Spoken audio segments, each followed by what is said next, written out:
భానుమతి అయితే ఆవకాయ జాడీని తీయమని చెప్తూ ఉంటుంది పాదుకి. ఇక పాదు అయితే అందుకొని ట్రై చేసి అందుతుంది కాదు బస్సమ్మాయి అని అనేసరికి, బాగా ట్రై చేయి జీపబ్బాయి అని చెప్పేసి అంటూ ఉంటుంది. అయితే ఇప్పుడు ఎలా అంటే ఏదైనా సాయం కావాలి అని అంటూ ఉంటుంది.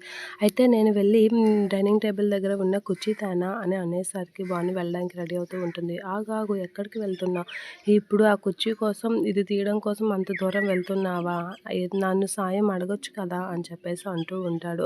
ఆలోచించు బస్సమ్మాయి అని చెప్పేసి పద్దు అనేసరికి భాను అయితే, అవునా ఇప్పుడు మీ మీదకి ఎక్కి నేను ఆ పచ్చడి జాడి తీసుకోవాలా అని చెప్పేసి అంటూ ఉంటుంది భాను. అలా అనేసరికి చిన్న పిల్లలా ఆలోచిస్తావు కానీ తెలివిగా ఆలోచించవేంటి భాను అనైతే అనుకుంటూ ఉంటాడు పాదు. ఇప్పుడు ఏం చేయాలి?